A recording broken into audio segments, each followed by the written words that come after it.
হে নবী তাদেরকে আপনি সুসংবাদ দিয়ে দিন, আন্না লাহুম জান্নাতিন, তাদের জন্য জান্নাত থাকবে, তাজরি মিন তাহতিহাল আনহার, যে জান্নাতের তলদেশ হতে ঝর্ণা প্রবাহিত হবে, নদী প্রবাহিত হবে। বলেন সুবহানাল্লাহ।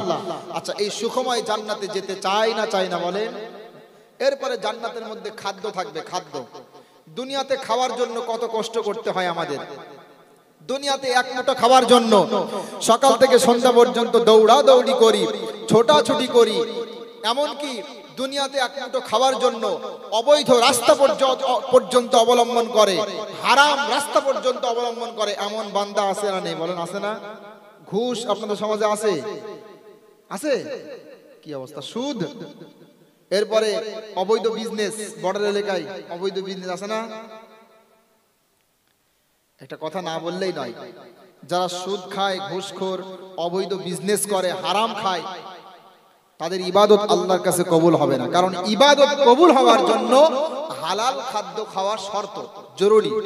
যারা হারাম খায় আর ইবাদত করে তাদের ইবাদত কবুল হবে না। ওই এক চাচা, কোন এক বক্তার মুখে ঘটনা শুনেছিলাম, মসজিদের মধ্যে বসে বসে আল্লাহ আল্লাহ করছে। এক বক্তার মুখে শুনেছিলাম ঘটনাটা। মসজিদের মধ্যে বসে বসে আল্লাহ আল্লাহ করছে।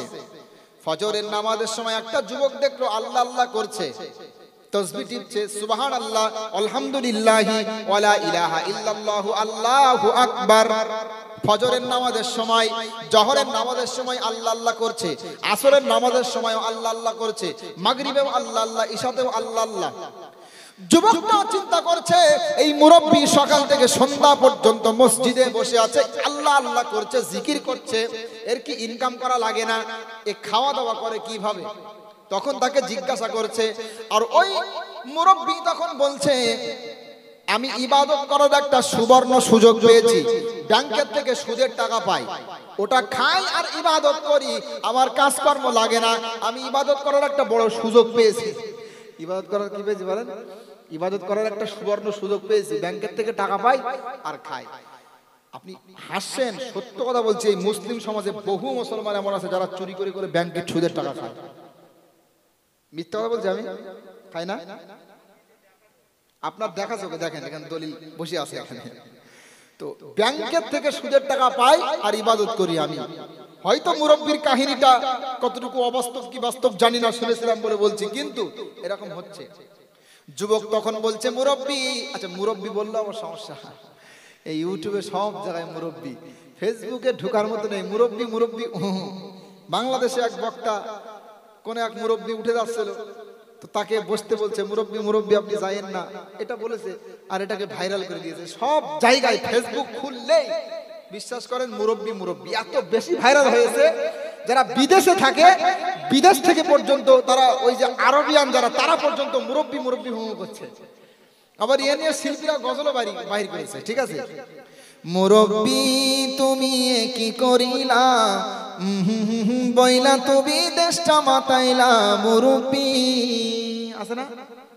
করেছে, কিন্তু গজল বাহির করেছে। শিল্পীরা ভাইরাল হওয়ার জন্য কত কি করতে পারে। শিল্পীরাও ভাইরাল হওয়ার জন্য প্রকাশ্যে গানের নকলে গজল বাহির করছে, এগুলো ঠিক না। তো যাই হোক, মুরব্বি বললেও সমস্যা। এখন মুরব্বিকে জিজ্ঞাসা করছে, সারা দিন মসজিদের মধ্যে আছো, ইবাদত করছো, তোমার কি ইনকাম সোর্স না? ইনকাম করো না? তুমি কি খাওয়া দাওয়া করো? সংসার চলে কিভাবে? তখন বলছে, ব্যাংকের থেকে টাকা পাই, এই টাকা পেয়ে আমি, আমার সংসার চলে, ইবাদত করার বড় সুযোগ পেয়েছি।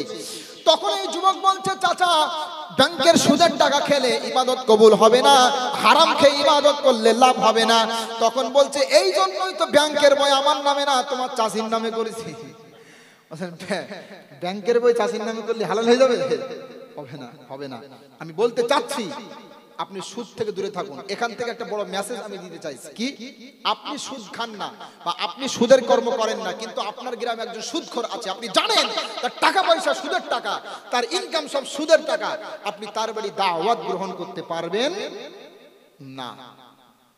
এই জন্য বললাম এই ঘটনাটা। চাষির নামে ব্যাংকের বই হলে যেমন সুদের টাকা হালাল হয় না, ও সুদ যেই খাক না কেন, তার যদি অবৈধ বিজনেস থাকে, হারাম টাকা উপার্জন করে, তার বাড়িতে আপনি দাওয়াত গ্রহণ করবেন না, সে যত বড় আত্মীয় হোক। কারণ যে হারাম খাবে তার কোনো ইবাদত আল্লাহ কবুল করে না। মহান আল্লাহ বলছেন, ইয়া আইয়ুহাল্লাযীনা আমানু কুলু মিন তাইয়্যিবাতি মা রাযাকনাকুম ওয়াশকুরু লিল্লাহি ইন কুনতুম ইয়াহু তা'বুদুন। আল্লাহ বলছেন, ওহে যারা ঈমানের দাবি করো, তোমরা যদি প্রকৃত অর্থে আল্লাহর বান্দা হয়ে থাকো, তোমরা যদি এক আল্লাহর ইবাদত করো, তাহলে তোমরা হারাম খেও না, আল্লাহর দেওয়া পবিত্র রিজিক হতে তোমরা ভক্ষণ করো। কার কথা? আল্লাহর ভয় অন্তরে রাখবেন। হারাম খাওয়ার আগে আল্লাহর ভয় অন্তরে রাখবেন। আমি যে হারামটা খাচ্ছি, আমার এই টাকায় যদি রক্ত মাংস তৈরি হয়, সেই রক্ত মাংস জাহান্নামে যাবেই যাবে, আল্লাহ রাসূল হাদিসে বলেছেন। এজন্য হারাম থেকে আল্লাহ আমাদেরকে বাঁচিয়ে নিক, বলেন আমিন। অনেক মানুষ আছে যারা একটু বেঁচে বুঝে চলার চেষ্টা করেন, যাত্রার বাড়িতে খান না, যদি অবৈধ বিজনেস করে, সুদের সাথে সম্পর্ক, ঘুষের সাথে সম্পর্ক, তার বাড়িতে খান না। নিঃসন্দেহে এরা প্রশংসার যোগ্য। কিসের যোগ্য বলেন? প্রশংসার যোগ্য। আল্লাহর ভয় অন্তরে রাখবেন। আল্লাহর ভয় অন্তরে রাখলে সবকিছু শেষ, মানে ঠিক হয়ে যাবে। এজন্য কবি বলছেন, যাদের হৃদয়ে আছে আল্লাহর ভয়, তারা কভু পথ ভুলে যায় না। আল্লাহর প্রেম ছাড়া এই দুনিয়ায় কারো কাছে কোনো কিছু চাই না। রাতের আধারে যারা সেজদাতে রয়, দু চোখের শ্রুতি নদী যেন বয়। রাতের আধারে যারা সেজদাতে রয়, দু চোখের শ্রুতি নদী যেন বয়। চলনার হাতছানি যতই আসুক, পিছনে ফিরেও তাকাই না। আল্লাহর প্রেম ছাড়া এই দুনিয়ায় কারো কাছে কোনো কিছু চাই না। আল্লাহর ভয় অন্তরে রাখবেন, তো হারাম খাবেন না। এখন জান্নাতের ভিতরে খাদ্যের ব্যবস্থা আল্লাহ পাক করবেন। নদীর কথা বললাম, এবার খাদ্যের কথা। দুনিয়াতে যেমন খাদ্য সংগ্রহ করার ক্ষেত্রে কত কষ্ট আমাদেরকে করতে হয়, একটু ভাববেন। সকাল থেকে সন্ধ্যা পর্যন্ত কত দৌড়া দৌড়ি, ছোটাছুটি এক মুঠো খাওয়ার জন্য। যতটুকু খাবো ততটুকুই মজা লাগবে, এরপরে সব শেষ হয়ে যাবে। তো দুনিয়াতে মানুষ খাওয়ার জন্য কত কষ্ট করছে, আল্লাহ সুবহানাহু ওয়া তাআলা জান্নাতের মধ্যে মানুষের জন্য এরকম খাদ্য রাখবে, বলেন সুবহানাল্লাহ। মহান আল্লাহ বলছেন, ওয়াদানিয়াতান আলাইহিম জিলালুহা ওয়া দুল্লিলাত কুতুফুহা তাযলিলা। আল্লাহ বলছেন, জান্নাতের গাছের ছায়া মানুষের প্রতি ঝুঁকে থাকবে, জান্নাতের গাছের ছায়া মানুষকে আবৃত করে রাখবে, এবং জান্নাতের ফলগুলো তাদের সামনে ঝুঁকে থাকবে। কার কথা বলেন? আল্লাহর কথা। দুনিয়াতে খেতে গেলে কত কষ্ট করতে হয়, জান্নাতের মধ্যে এমনটা না। আপনি মনের ভিতরে যা কিছু কল্পনা করবেন, আল্লাহ পাক সঙ্গে সঙ্গে উপস্থিত করবে, বলেন সুবহানাল্লাহ। এগুলো শুনলে অনেকের মনে হবে কল্প কাহিনী বলছে, কেমন কেমন কাহিনী বলছে। আমরা প্রমাণ করতে পারবো ইনশাআল্লাহ, প্রত্যেকটা কথা প্রমাণ করতে পারবো।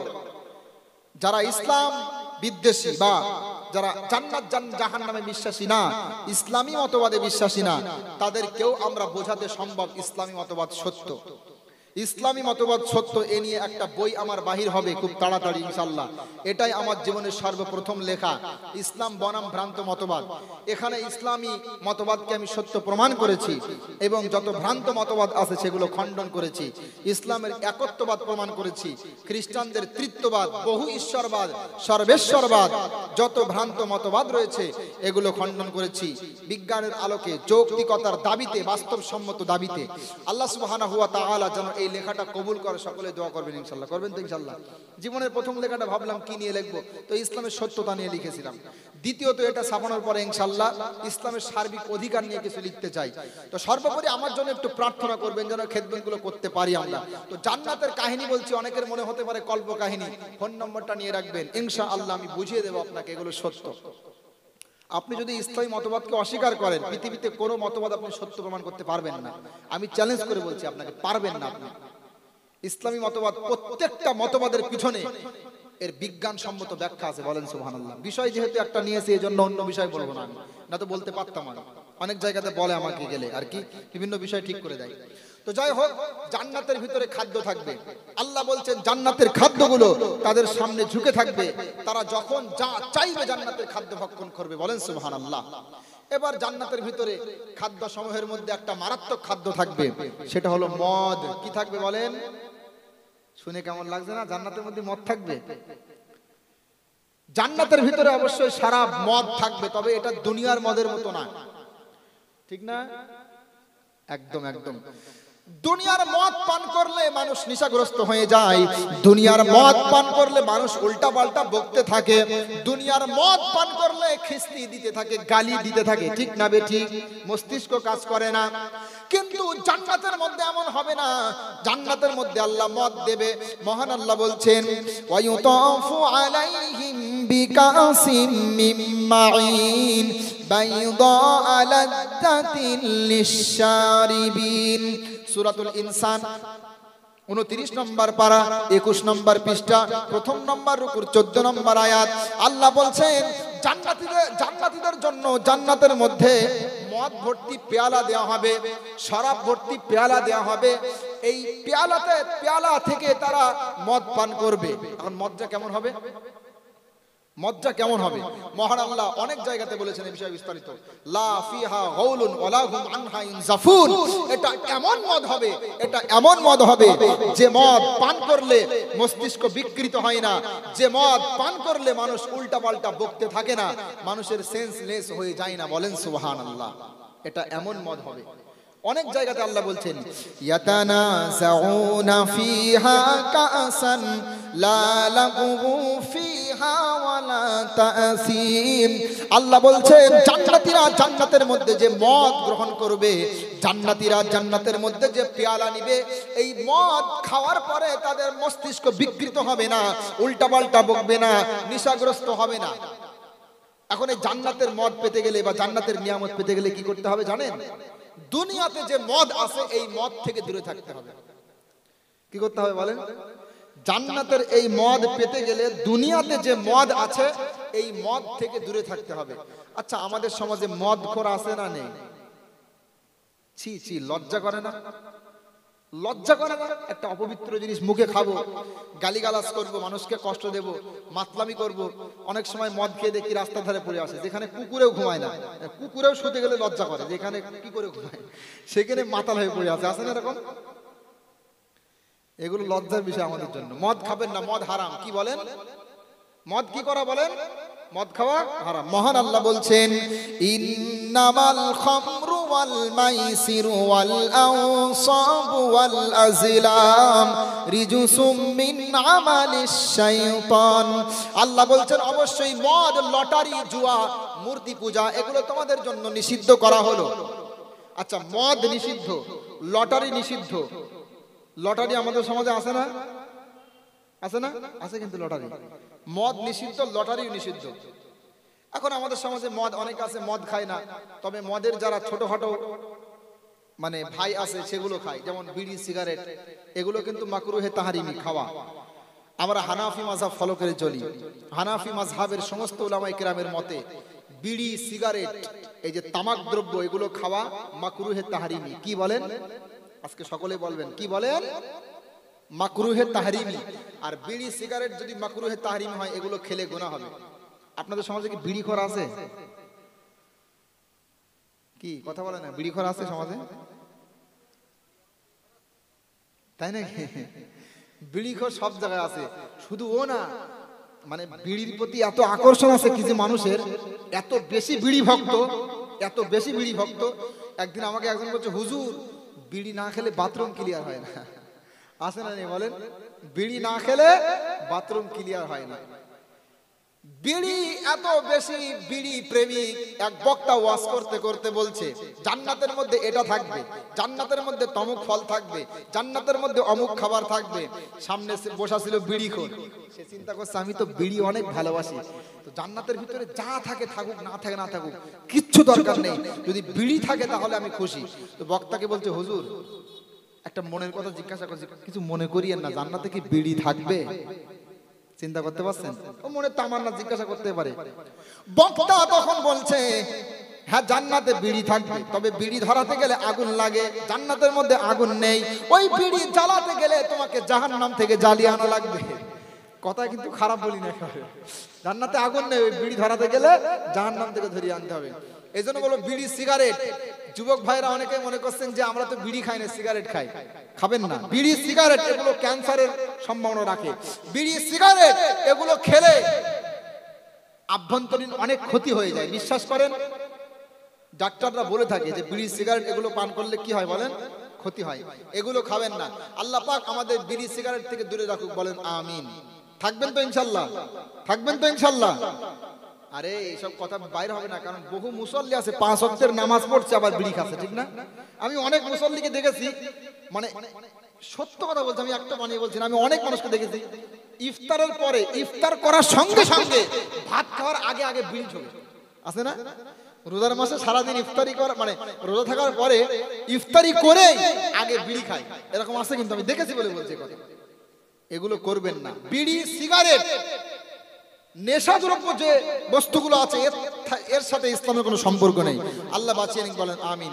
তো জান্নাতের ভিতরে পবিত্র খাদ্য থাকবে, সাথে সাথে পবিত্র মদ থাকবে জান্নাতের মধ্যে। আল্লাহ পাক আমাদেরকে এই জান্নাতের নাজ নিয়ামত আল্লাহ আমাদের দিক, বলেন আমিন। এরপরে জান্নাতের ভিতরে আরো একটা নিয়ামত হলো, জান্নাতের ভিতরে আল্লাহ সুবহানাহু ওয়া তাআলা বিবাহ দিবেন, স্বামী স্ত্রী জান্নাতের ভিতরে একসাথেই থাকবেন, বলেন সুবহানাল্লাহ। এখানে একটা অনেক বড় বিষয়, আজকে যারা দুনিয়াতে আমরা বসবাস করছি, স্বামী স্ত্রী, স্ত্রী সন্তান সন্ততি, সকলেই যদি দিনদার হই, সকলেই যদি আল্লাহকে মেনে চলি, তাহলে কতই না ভালো হয়, ঠিক না? জান্নাতে একই সাথে রাখা হবে। যাই হোক, জান্নাতের নিয়ামতে অনেক কিছু আরো রয়েছে, হাদিস কোরআন পড়লে আপনারা পাবেন। এবার সংক্ষিপ্ত পরিসরে, যেহেতু সময় শেষ হয়ে যাচ্ছে, এজন্য সংক্ষিপ্ত পরিসরে আমি জাহান্নামের কথাটা বলবো। এখন ওই যে বলছিলাম, যাদের জন্য আল্লাহ জান্নাত রেখেছে তাদেরকে দলে দলে জান্নাতের দিকে নিয়ে যাওয়া হবে, গেল। এখন যাদের জন্য জাহান্নাম নির্ধারিত, অর্থাৎ যাদের আমলনামা হালকা হয়ে যাবে, গুনাহের পাল্লা ভারী হয়ে যাবে, যাদের আমলনামা বাম হাতে দেওয়া হবে, ফুল সিরাত যারা পার হতে পারবে না, সর্বদিক দিয়ে যারা সফলতার সাথে উত্তীর্ণ হতে পারবে না, তাদেরকে এবার আল্লাহ সুবহানাহু ওয়া তাআলার ফেরেশতারা চিনতে পারবে যে এরা মুজরিম, এরা জালেম, এরা আল্লাহকে মানেনি, এরা দুনিয়ার জীবনে কোরআন সুন্নাহ মেনে চলেনি। সঙ্গে সঙ্গে তাদের কপালে একটা চিহ্ন উঠবে, যেটা দেখেই ফেরেশতারা বুঝতে পারবে এরা জাহান্নামী। মহান আল্লাহ বলছেন, ইউরাফুল মুজরিমুনা বিসিমাহুম ফায়ুখাযু বিন-নাওয়াসি ওয়াল আকদাম। সূরা রহমান 27 নম্বর পারা, 12 নম্বর পৃষ্ঠা, 2 নম্বর রুকুর 28 নম্বর আয়াত। মহান আল্লাহ বলছেন, 41 নম্বর আয়াত, মহান আল্লাহ বলছেন, যারা জালেম, যারা অত্যাচারী, কোরআন সুন্নাহ মোতাবেক জীবন যাপন করিনি, আমি আল্লাহ তাদেরকে দেখলেই চিনতে পারবো এরা মুজরিম। তো তাদেরকে দেখলেই আল্লাহ চিনে ফেলবেন, ফেরেশতারা চিনে ফেলবেন এরা মুজরিম। তখন তাদেরকে জাহান্নামের দিকে নিয়ে যাওয়া হবে। আর জাহান্নামের বর্ণনা বিস্তারিত আছে আর কি। তো যেহেতু সময় আমার শেষ হয়ে গেল, তো আল্লাহ সুবহানাহু ওয়া তাআলা যদি কখনো 2 ঘন্টা হয়ে গেছে, আমি বুঝতে পারিনি কখন হয়ে গেছে। আল্লাহ সুবহানাহু ওয়া তাআলা চাইলে আবার দেখা হলে ইনশাআল্লাহ আলোচনা হবে। আপনারা ধৈর্য ধারণ করে শুনেছেন এ পর্যন্ত, আমি অনেক খুশি আপনাদের প্রতি, বিশ্বাস করেন। আর আমার পরে যিনি এসেছেন, হয়তো আমার সাথে তার প্রথম দেখা, কিন্তু নাম শুনেছি, তিনি আলোচনা করবেন, কোরআন সুন্নাহ থেকে সুন্দর কথা বলবেন। আমার অনুরোধ থাকবে, এত সময় পর্যন্ত যেভাবে বসে আছেন আপনারা, শেষ পর্যন্ত থাকবেন তো ইনশাআল্লাহ। আখেরি মোনাজাত করেই যাবেন, একটা দিন একটু সময় দেন, কোরআন সুন্নাহর কথা শুনে যান। আর আমি যে কথাগুলো বললাম সকলে আমল করার চেষ্টা করবেন, বলেন আমিন। আল্লাহ কবুল করুক। আমার জন্য দোয়া করবেন যেন আমি ইসলামের খেদমত আরো প্রসার করতে পারি। শারীরিকভাবে রাত জাগার কারণে অসুস্থ হয়ে পড়ি, আল্লাহ যেন আমার শারীরিক সক্ষমতা আরো বাড়িয়ে দেয়। আমি যেন কোরআন সুন্নাহ আরো বেশি বেশি গবেষণা করে মানুষের সামনে সঠিক কথাগুলো বলতে পারি। আল্লাহ তৌফিক দান করুক, বলেন আমিন। ওয়া আখিরু দাওয়ানা আনিল হামদুলিল্লাহি রাব্বিল আলামিন। দরুদ শরীফ পড়েন, আল্লাহুম্মা সাল্লি আলা